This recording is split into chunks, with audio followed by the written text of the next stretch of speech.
అందరికీ నమస్కారం. నేను గతంలో చాలాసార్లు చెప్పా, మరలా చెప్తున్నా. వైసీపీకి ఒక రాజకీయ పార్టీ ఉండే అర్హత లేదు. జగన్మోహన్ రెడ్డి ఒక నాయకుడికి ఉండే లక్షణాలు ఏమీ లేవు. ఎందుకంటే తాను 2019-24 మధ్య పరిపాలించినప్పుడు 2019 ఎన్నికలప్పుడు ఏవైతే చెప్పామో మొత్తం దాన్ని బయట ఆపోజిట్గా చేసుకుంటూ వచ్చారు. ఈరోజు కూటమి ప్రభుత్వం వాళ్ళు 2024 ఎన్నికలకు ముందు ఏవైతే చెప్పారో ఆస్తికి అది ముందుకు తీసుకొని ఆల్రెడీ వెళ్తూనే ఉన్నారు. హామీలు ఇచ్చినవి, హామీలు ఇవ్వనివి, మాట తీరు అంటే నోటి మాటగా చెప్పినవి, పేపర్ ఫార్మాట్లు ఇచ్చినవి అన్నీ.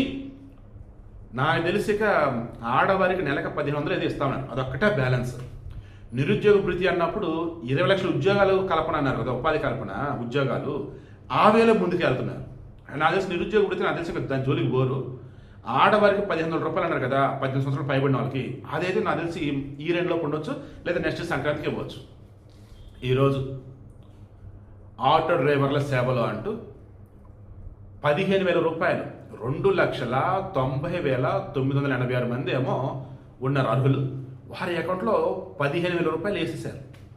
దీనికి గాను 436 కోట్లు, 496 కోట్లు. ఈరోజు విజయవాడలో సీఎం చంద్రబాబు గారు, డిప్యూటీ సీఎం పవన్ కళ్యాణ్ గారు, మంత్రి లోకేష్, అదేవిధంగా బీజేపీ రాష్ట్ర చీఫ్ మాధవ్, అంటే జనసేన, బీజేపీ, టీడీపీ కూటమి వీలే కదా వీళ్ళు, అండ్ సామాన్యులైనటువంటి ప్రజానికంతో ఆటోలో ట్రావెల్ చేస్తూ, వెనకాల అటాచ్ చేస్తుంది అది, ట్రావెల్ చేస్తూ వాళ్ళతో మాట మంతి కలుపుతూ చక్కగా పథకం ఇంప్లిమెంట్ చేశారు. బటన్ నొక్కడానికి చెట్లు కొట్టేలా, బటన్ నొక్కడానికి రోడ్డు మీద ట్రాఫిక్ ఆపలా, బటన్ నొక్కడానికి జనాలని బలవంతంగా పట్టుకెళ్ళడం, పద్ధతిగా స్కీములన్నీ ఏవైతే ప్రజలకు చేర్చారు. స్కీములు స్కాముల్లాగా మార్చుకోవాలి.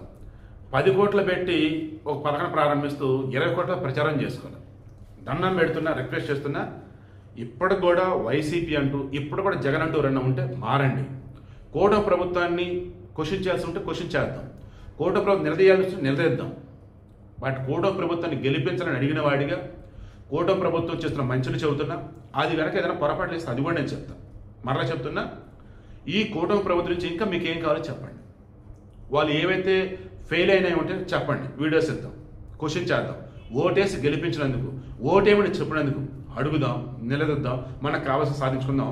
Win win situation wise Andhra Pradesh స్వర్ణాంధ్రగా మార్చుకుందాం.